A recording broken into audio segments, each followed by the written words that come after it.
few years of, I would say, being diligently working and walking these streets here.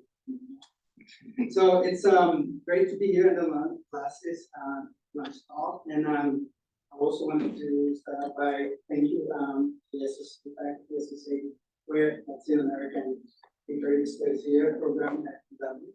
And also specifically, I wanted to address Professor Vargas and Sarah who is here, which made that possible for me to be here. Back in the summer to come here, and I'm very happy to be here. And also as a whole, and for the whole invitation goes involved in this process to be here.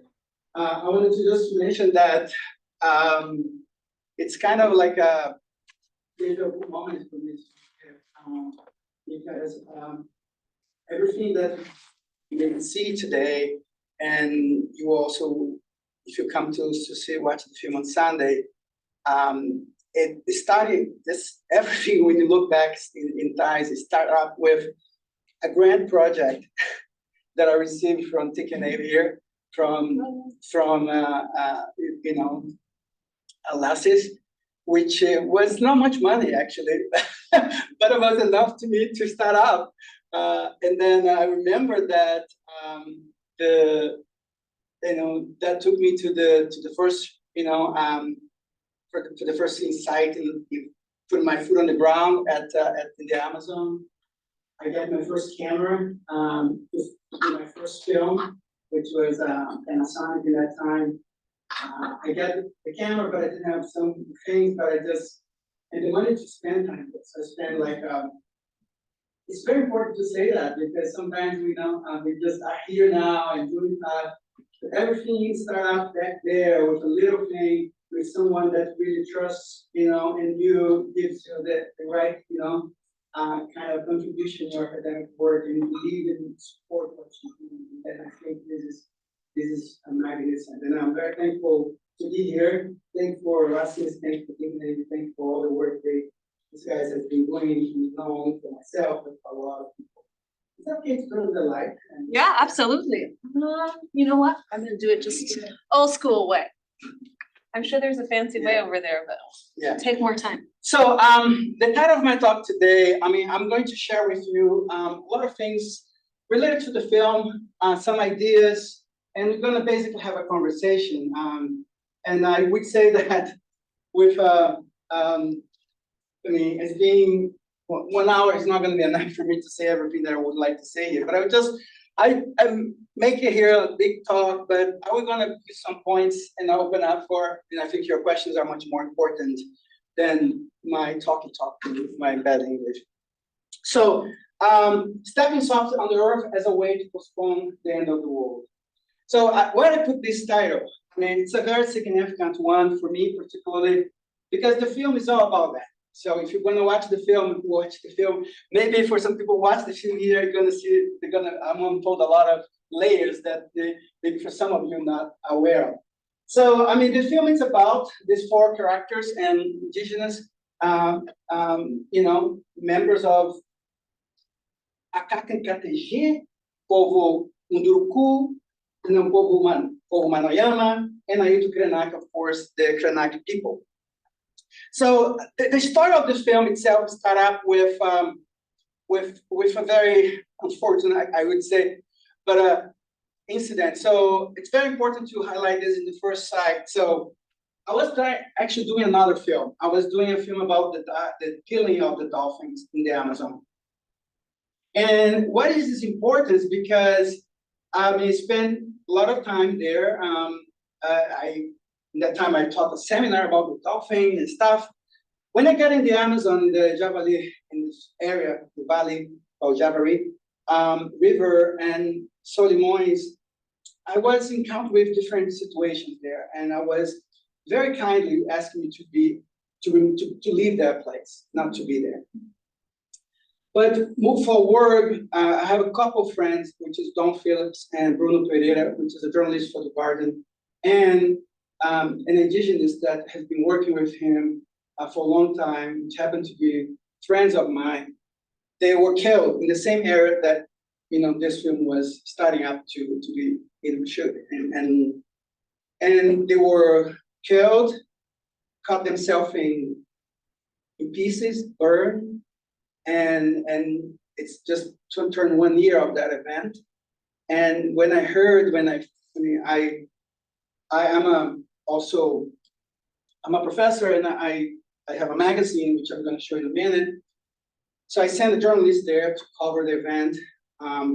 We have several photos. I didn't bring some here, but we have the moment they find the bodies, the moment that, and even when they find the body, it's very important for what you're going to talk today, because they only could find the body because of the indigenous knowledge. There was also, if it was not for the indigenous who knew the region very well, they would never be able to find the bodies. And that's the thing that sometimes that we cover up, and that we're going to talk a little bit today, if we have the time, about this invisibility. Why is that happening? And so, of course, I couldn't finish what I was, up for, and then ended up turning my ways and ended up going to Iquitos. And then the film turned, to become what it is right now. But before we move on here, I want to just mention to you that I'm also, I think this is working. Oh, it's not. Okay, it's good here. So this is my book, the upcoming book that's coming, called Amazonian Times of War. It's forwarded by one of my dear friends, it's John Hamming. And John is probably 95 years old now. He's wrote one of the top books in the Amazon, Red Gold and Naturalistic in the Amazon and so forth. John, it's amazing. So it's another book project that I'm working on, also up to come now. It's called Screenplays of the Amazonia, with George Bodansky. It's a book forwarded by Omir Labaki. Omir Labaki is the most, I would say, recognized name in Brazil for films, and he's actually the creator and director of the Everything is True. It's the most famous and prestigious film document in Brazil, and he wrote the introduction for this collection of articles. And that we dive into. And last but not least is a book that's also is already to come in Mexico. It's going to be also published with the Universidad Autónoma de Mexico. It's a book about, it's a fast shrift, it's a celebration for Henrique Leff. Henrique Leff is one of the most notorious and famous environmentalists, and very inspired to me. And there is a film that's coming out also based on them doing. And this is just some templates of there. We gather the most kind of high-class names of scholars in Latin America in the book, and it is outstanding, the result and the celebration, dissecting his work, and so forth, so on. And last but not least, just to introduce the magazine, you can follow us, it's called Amazonian Latitude. So this is an interview that I did with Rita Carelli. Rita Carelli is the daughter of Vicente Carelli, one of the top filmmakers in Brazil, who did, hundreds and documentaries, filming as aldeias, and that's a. But anyway, I want to start off by posing some questions to you. Would what you can see about the Amazon be enough to protect this ancestral home that's fundamental to the metabolic balance of our planet? So the question is, what you need to see that makes you turn, in that direction? The next question is, can you see the invisible? Maybe you say, come on, Marcus, can you see the invisible? The Amazon is encantados. Also, there is visible things there, but yeah. So can you feel the presence in absence? And can you see and feel the Amazon for its people? Because, everybody talks about the Amazon, and Amazon become now the new El Dorado. But, can you see and feel the Amazon for its people? And that's three important questions. And last but not least, what can the world not see about the Amazonia that it's essential for this region to continue to exist? So with that, I'm going to start out by so Latin America has about 45 million indigenous peoples from 826 communities that represents 8.3% of the population. Data from the Report of Indigenous Peoples in Latin America of Economic Commission for Latin America and Caribbean, CEPAL, inform us. So of the 45 million indigenous peoples, and 70 million live in Mexico, and 7 million in Peru. Believe it or not, it's a lot. So the countries with the highest proportion of indigenous populations are Bolivia, with 62.2, Guatemala with 41%, Peru 24%, and Mexico 15.1%, Bolivia with 6.2 million indigenous peoples represent 62.2% of its inhabitants. Is the country with the highest percentage of natural population in the country. So Brazil, on the other hand, is the country with the large number of communities. So we have 305 communities. What do you think? Oh, what's going on? 305. But this represents 900,000 indigenous peoples, which is about 0.5% of the country population. So a lot of people, when they see it, people are, we have a lot of indigenous, but it's a very, 0.5% of the, but the interesting thing is that today, 13.8% of the Brazilian territory is occupied by indigenous territory. So approximately, I would say 22% of the national territory is occupied by pastures, monoculture. However, half with the degree of degradation, and you have 8% of the agriculture according to the MAPA biomas, project. So CEPAL indicated that there are still 200 indigenous people in voluntary isolation in countries such as Bolivia, Brazil, Colombia, Ecuador, Paraguay, Peru, and Venezuela. So this is a kind of a map that shows you the amount of indigenous territories over there. So as you can see, it sounds like, huge, So, Amazonia has borders with 9 countries. So it's a big chunk of Latin America. About these numbers, what matters is diversity. So what I mentioned to you here about all these big names and numbers and stuff, what really matters is that, and diversity has a critical point here, because diversity, as Viverio de Castro has mentioned, or others, if you kill diversity, you kill life, you kill everything. So we have 0.5% Brazil, but we have over 300 languages. So this is starting to get a little, interesting now. And each language, it's a word. And I'm gonna pose a question to you. What is your definition of word? I'm gonna ask for you. What is your definition of word? Word. Yeah, word. The place where you the place where you're going to live, the place that provides resources to survive. Sure. And let me ask for you, what's your definition of world? World, yeah.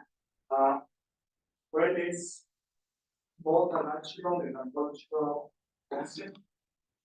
So it's your world where you live and you interact with. It's not very adequate because if we are talking about these natural aspects, it's talking about nature or about what indigenous people like to call is Mother Earth. I would say world to me is first of all Mother Earth. Mother Earth. Yeah, it's a live organism, no? But I want to ask a second question. As a, how many times have you seen your world being destroyed? Too many. Too many? Yes. Okay. Any? I was just thinking about world. To me, world is a much larger concept than the world that I can identify. So I think it involves many more, it involves everyone, say, in the world. And perhaps the combination of people, persons, plus the natural environment, plus all the culture encompasses, that would be the world. Okay, fair enough. But I mentioned to you, you have 300, communities living in Brazil, for instance, I'm just mentioning Brazil here as a close-up here.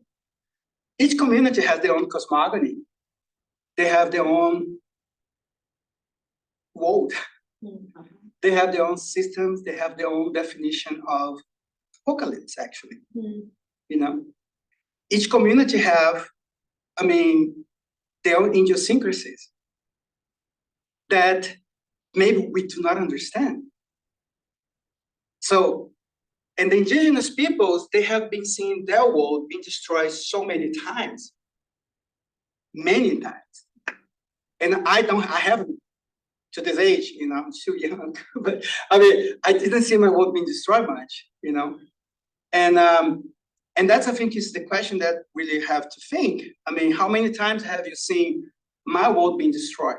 But what I'm trying to bring to you here is that I'm not talking to try to be catastrophic or even try to be, apocalyptical here. But that's the only way in the level of the discourse that our society can understand that, there is something that needs to be stopped and to rethink and reconsider is the idea of finitude, is the idea of an end. So our society cannot stop. The capitalism system will not stop.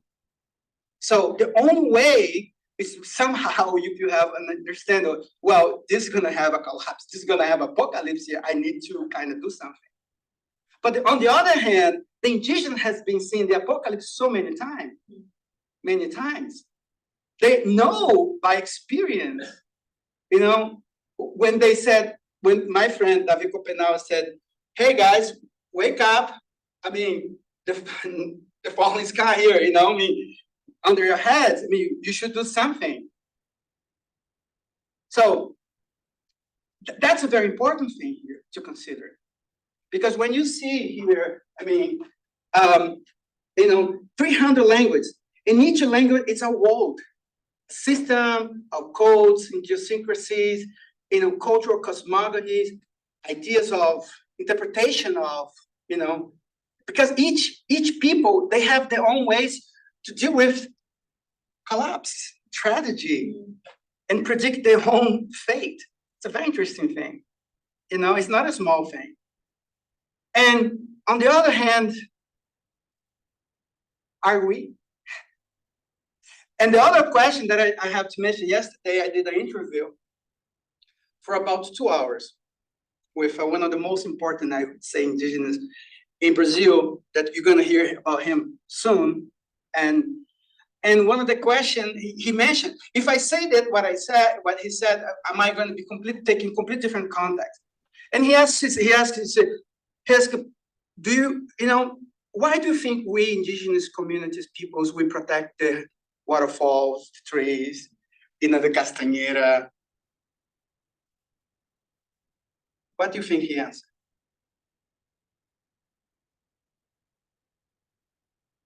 We're not distinct.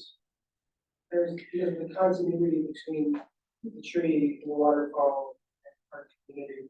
We're one and the same. Correct. Yeah, could be, in that direction. Any other thoughts? What do you think he said? The relatives? The relatives? Spirits? The spirits?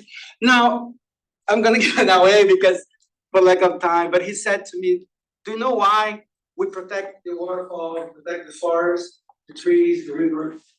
Because we are afraid to die.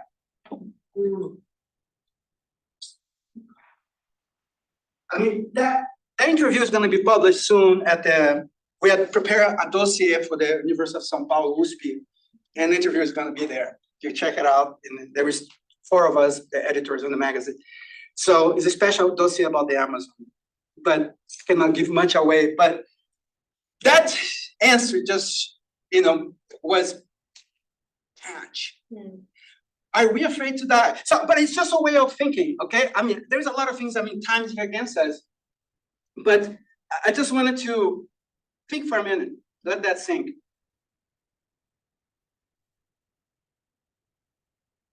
So there is a dear friend of mine who passed away a couple weeks ago, the best geographer in Brazil, and he's Carlos, and he says that we are the most indigenous country, Brazil, because we have the greatest diversity of possible worlds. I love that. We have the greatest diversity of possible worlds. Can you imagine this? Can you imagine? You know where I'm going with this, don't you, by now? I mean, we have, man. So, but I can pose so many questions to you here. Yesterday, I arrived in Tallahassee. Yesterday, I arrived here. I find out that Ada, one of the indigenous leaders in Wisconsin, passed away, and her funeral is tomorrow. She was a great inspiration, and unfortunately, I cannot be tomorrow. I'm going to Chicago. I'm presenting the film and give a talk in Chicago, and I would love to be at her funeral tomorrow. It's going to be like maybe a couple hundred miles from here, from Madison. But I mean, they have so much great possible worlds around us, but sometimes we do not realize until we don't have any MS around us or anything else. So that happens here, that happens in Brazil, that happens everywhere, happens before, and continue to happen, and will continue to happen. So, and he said that each indigenous world offers us other ways of doing things. In Bolivia, there are few languages. If you look at it from an angle, so I put this, you can see here, this is a map which shows the indigenous areas with fire. You can see here, I'm gonna move on in these maps here, and then this is another map showing indigenous areas with deforestation.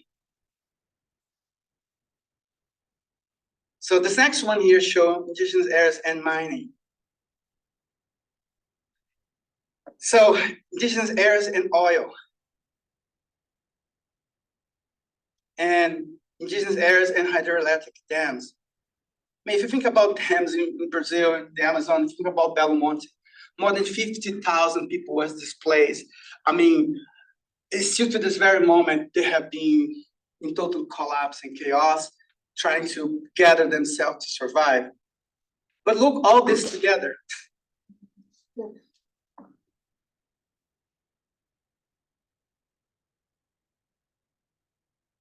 So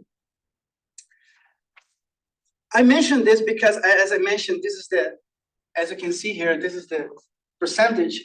As you see here, you can see the tabulation, and you have the estimative of, how much, for instance, Bolivia.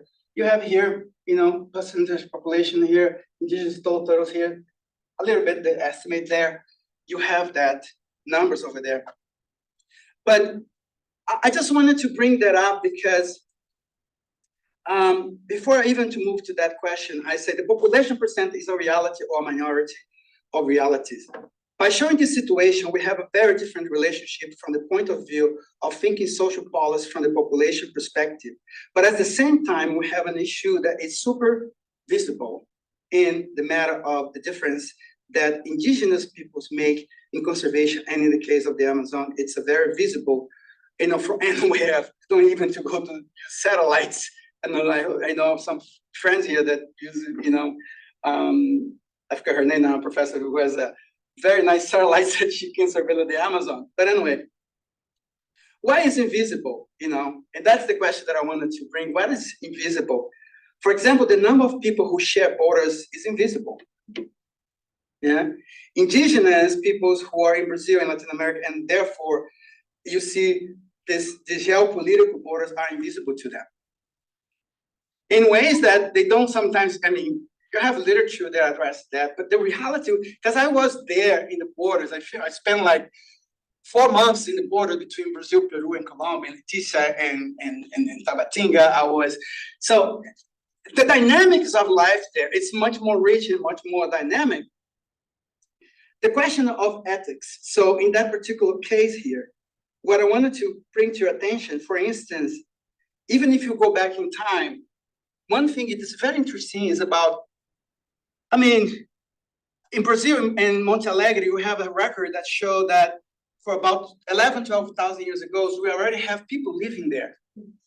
And Chiribiquete in Colombia, 19,000 years ago, we already have people living there. Okay, so how, think about from you, do you live in a place where you live now without producing kind of knowledge? So if you live in a place where you are now, you need to know your house a little bit, how to go up and down. If there's, the structure, you have to do your surroundings. I mean, nobody lived 11,000, 12,000, 19,000 years in a place without producing knowledge. And that's something important to consider. Why? Because when you talk about, discovery, which is coming now, October 9th, is the Native American Day, whatever, Colombo. I'm Colombo, but I'm not his relative, don't take me wrong. So, and then, but there is, think about it, it's just like, nobody lives in anywhere without that amount of time without producing knowledge. They need to know how to eat. They need to know how to live, have architecture to create. It's an amount of knowledge that they have to build up in order to survive.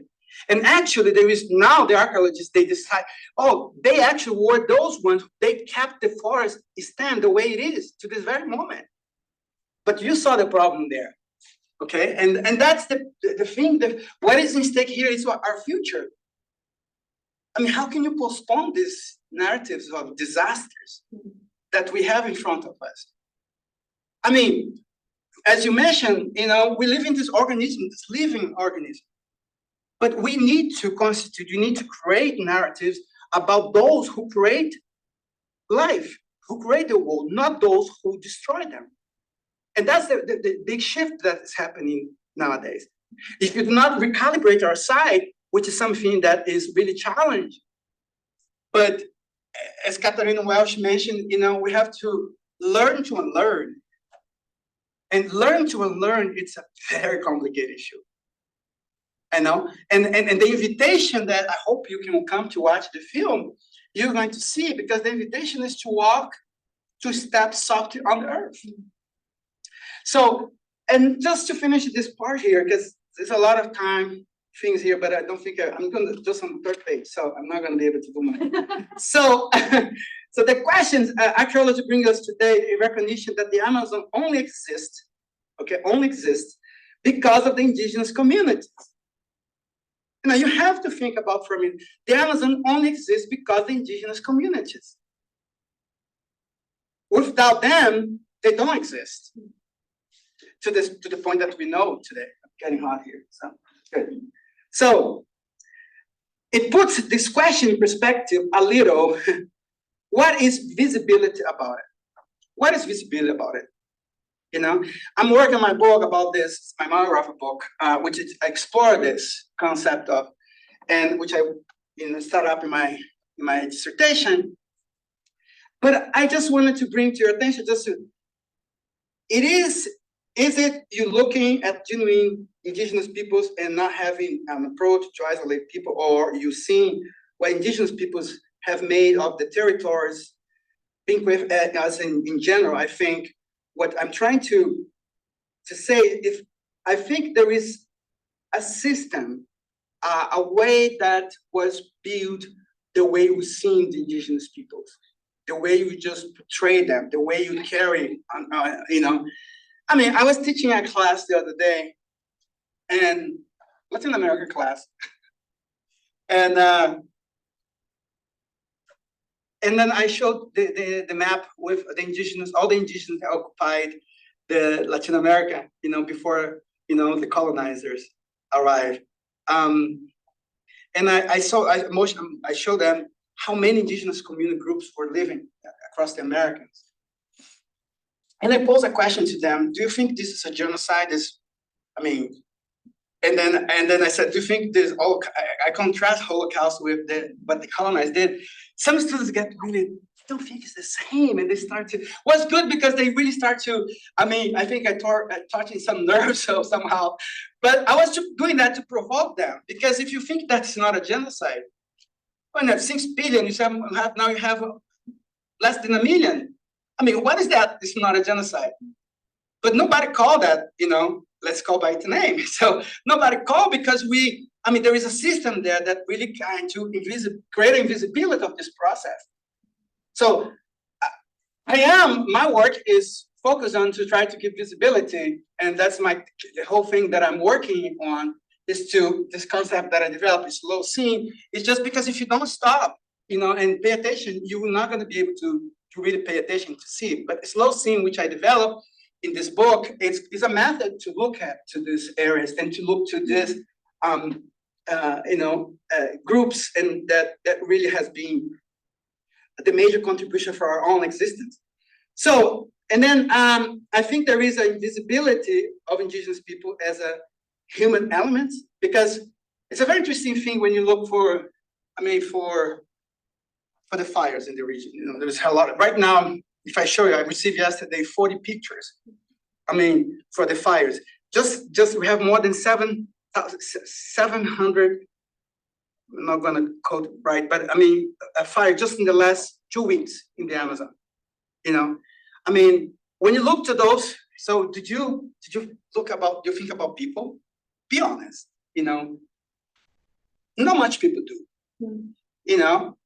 Because the forest, you think about the animals, they're suffering now, they're dying and so forth. But the idea is that I'm trying to highlight is that there is this kind of invisibility, characteristic there that is just play a big role in the way, and even how can we see our effects being touched and the sensibility being, I was in this conversation that I have recently talking to a translator from Eliane Brum. I did an interview with her and talking about translation, and she said that the words that Eliane Brum writes, it's a way words that she describes, words that pass into her body. She just experienced their words, and then when she writes the words, those words has a lot of different meanings. And then as a translator, she was saying that she went through the same process twice. You know what I mean? It's double. Because she not only have to gather what she experienced in the author role in experience, and also to process what she's experienced herself, and then to deliver that. But my point here is this idea of that we have sometimes become numb, numb to those issues, numb to what really matters here. And yeah, it's a lot, to unpack here. But so how is this minority in Brazil distributed in relation to the territory comparatively? For example, how Brazil society, in particular, the landowners dominate the territory. So there is this idea that the invisibility of indigenous protagonism and the way of being in the contemporary world, that they are indigenous, or in the universities. And the question that I was about to ask before, but I now ask you, and ask the same question. I don't know if you know that, but I'm from Florida. I'm a professor at Florida State. In Florida, I cannot speak much my mind, because right now the situation is a little bit complicated. They can take your tannery, there's a lot of issues right now. But nevertheless, I cannot help myself, I have to. And then I was asking the students, how many students how many indigenous students you have here? Around the campus, I asked the students. I'm talking about Florida now. I'm talking about Florida. And I asked it, I said, and they said, how many indigenous students you see in your classroom? Not many. And do you know what happened is? It's because, and I continue to punch, because the idea is to punch in a good way, punch of thinking, not necessarily punch physically, don't take me wrong. So I just tried to, I said, okay, how many courses about indigenous, you see, teaching, in the university? Think about a moment. You don't have much. But why you have so much courses in globalization and this and that and this and that and this and that? And yesterday, go back to the interview that I said to you and give some spoilers to you. I was talking to this indigenous yesterday, and he said, wow, let's create an indigenous university. How about that? What do you think, the idea? You like the idea? Let's create an indigenous university. Yeah. Do I like that idea? Yeah. I guess I don't know enough on this topic. Is That's that Florida? I don't know. love it. I love it. You just right on. You just give the best answer. Yeah, that's right. You're just a smart girl. Okay. Lula's government just did that in Brazil. Say that again. Lula, his government just did that in Brazil recently, about 2 or 3 months. Yeah, they work on something, yes. But what this indigenous propose is something more radical, because let's say I'm gonna create an indigenous university for what? To educate the indigenous. Yeah, that's the point. And then he proposed something completely revolutionary. He said, okay, how about we create a university to teach how to be an Indian? Oh, maybe not. Come on, don't go too far. Okay, don't go that far. You just stretch it too much, the core here. Okay, but that's the point. I mean, that's the point. The point is, how can we really recalibrate our perceptions? Our perceptions are completely in the wrong direction. And there is no way you can do that if you continue to live in the way we live in. I mean, there is absolutely no way. I mean, forget about it, period. I mean, you're gonna continue to, delusion yourself, but it's just, you have to put a break somehow, okay?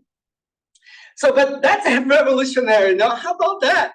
We create a university that really can teach us to be Indian. And that's exactly to go back to the narrative of apocalyptic that I mentioned, because the only way, because if you do not know, Vivekananda said that if you do not learn how to be an Indian, we're going to be in peril. We're going to be in peril. If you do not learn how to be an Indian to survive, how many of you know if you put you in the middle of the jungle? I remember when I was in the indigenous community in Zoé, I was with these kids. I was in the middle of the, I don't know if I put the map here, but I was in the middle of the coast of Suriname, and I was there, and then I was walking with them. They're two little boys, with their arrows and bows and stuff. Man, I said, if they drop me over here, I think I'm gonna die just to be in the middle of nowhere with them, just hunting for monkeys, and then I do not know. To understand, it is somehow, if you do not learn how to recalibrate our view, I mean, we're gonna be in serious trouble, because Miami's got flooding, and New York, and you're not gonna be able to escape if you don't even know how to swim. Take a class, But anyway, it's just to let you know that, I mean, it is not a joke. And I think I have to finish here because the time, I mean, it's on page 3, but anyway.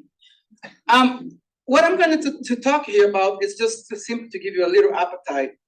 I mean, so the invisibility of indigenous protagonism and the way of being in the contemporary world, that they are indigenous in universities, as I mentioned, they become unfeasible due to the prejudice and the denial and racist vision that a lot of, government policies, agendas, had towards them.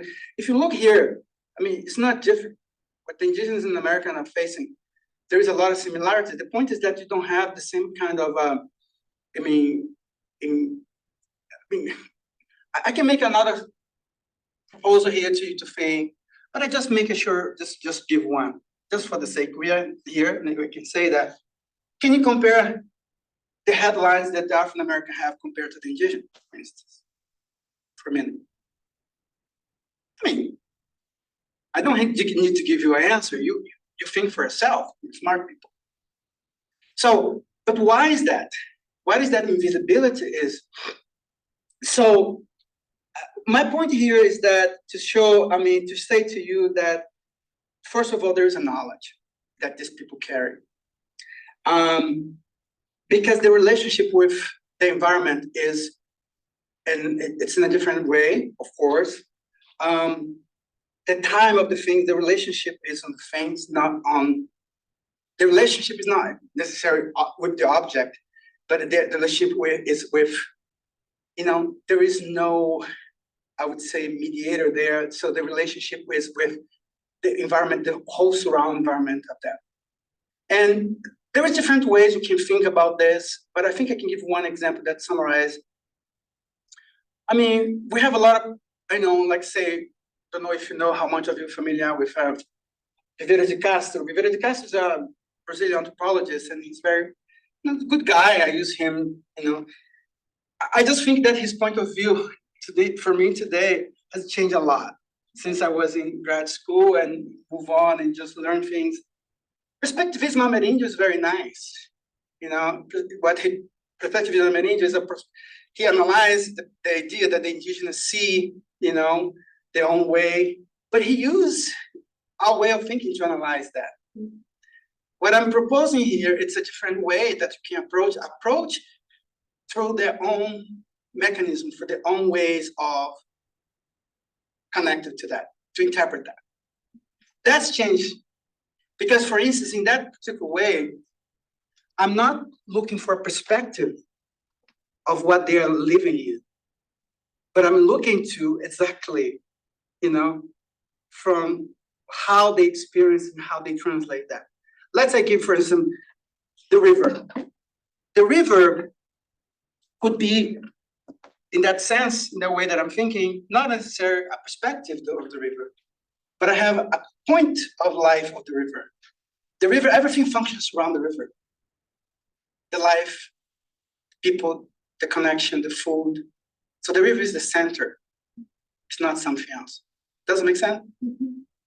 It's in some ways it's trying to do something revolutionary to some extent, but that's the point. So,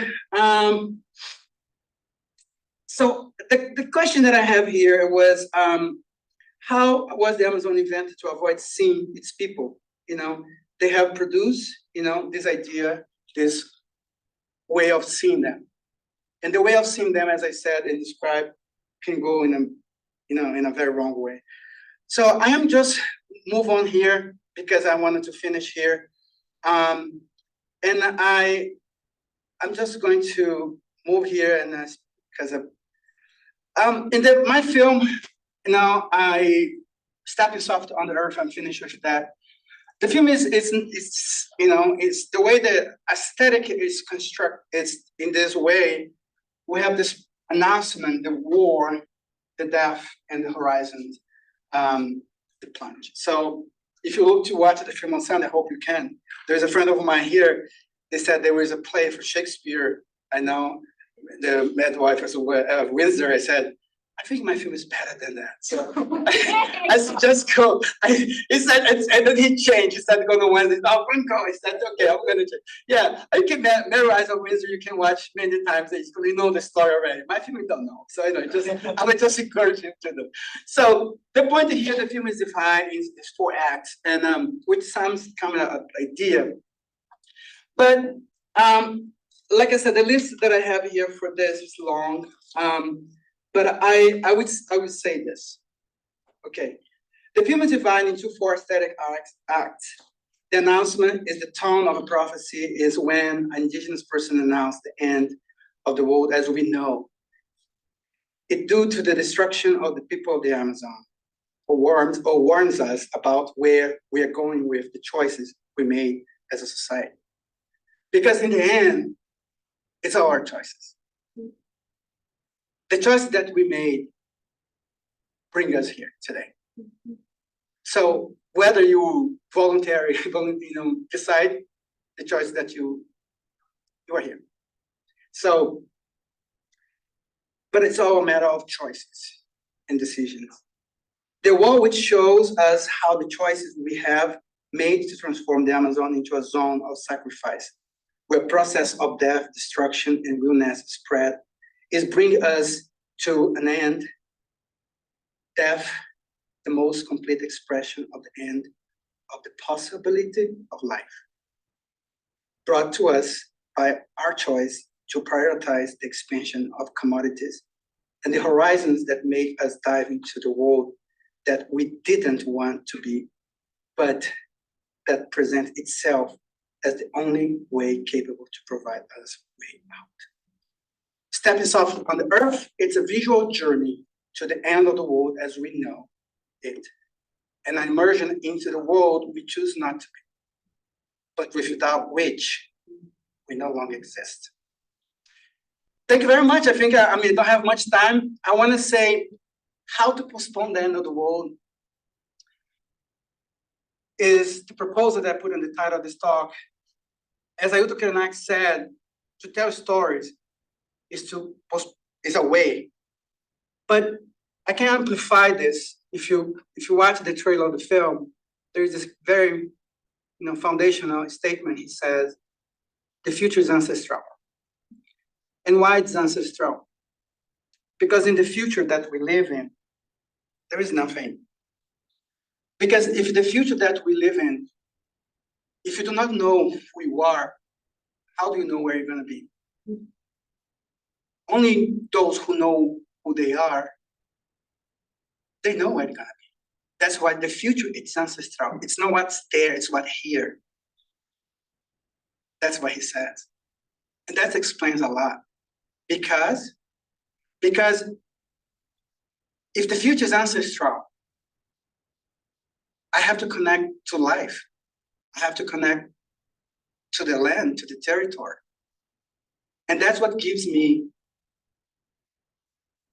memories, connections. That's what gives me my ancestrality. As Carlos says once, he said, the past has much more future than the future. And I do believe that.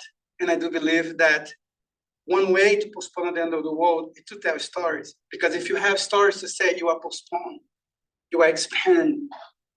And what you're going to see in the film are stories. 4 stories of 4 people telling their stories and the way they are doing and they're fighting to postpone the end of the world. And they have seen the world be destroyed many, many, many times. So I think for the sake of the time, I think I can just finish with that one little thing more, I promise. I'm gonna finish with that, the idea of joy of resistance, and I finish with that. We ask ourselves, why have indigenous people resist harassment for over 500 years? Why do they continue to fight for survival? Why? They have been killed, their world many times, their lands taken over. But they're still fighting. That's something. Because that struggle is for life. Different. They're not fighting for a better car, better computer. Maybe so, I don't know. Because there's idea also that you have the indigenous are pure and crystal. It's not in the box. The other day, I was in Brasilia. I was with my dear friend, Sidney Pozuelo. Sidney was one of the ministers of the FUNAI, Indigenous Foundation Brazil. And I was with him. And I have this question that always bothered me about, indigenous corruptions and people that, were supporting Bolsonaro and stuff. And then I asked Sidney, because he's been working his entire life, he's 83 now. Unfortunately, his wife passed away in a tragic accident 2 weeks ago. Very tragic accident. And I asked Sidney why the indigenous, he said, Marcus, people make a wrong statement, think the indigenous are different than we are. They have the same nature that we have. Why they cannot make a mistake? Because we have the delusion that these people fighting, as I said, for this, my friend said, we're not protecting because we are good people. He said that. We are protecting the forest because we're afraid to die. I find this so bold, but there's so many things. But to finish with this idea of joy, to make you go somehow happy, because the struggle is for life, not only theirs, but also the life of the forest and the planet and all that. And one component of indigenous people resistance is joy. Joy is a form of resistance. I wrote that.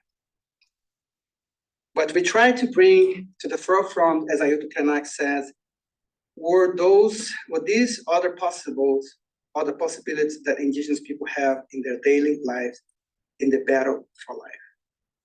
And when we come to the point where we have no choice, we have to choose between what saves us and what kills the world, and consequently kill all of us. So we are put between the rock and the hard place, correct? The film isn't rhetorical. It points out this possible choice. We choose to come to eat the earth as we're already doing now, eating the wood to produce batteries like in Bolivia and so many other things. We are eating, devour everything. In the end, it's our choice to decide for life or death.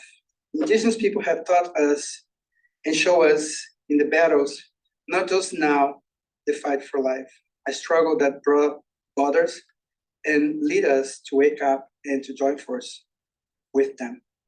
The film tries to bring a pitch of joy and hope for those who have always been there, looking and respecting life.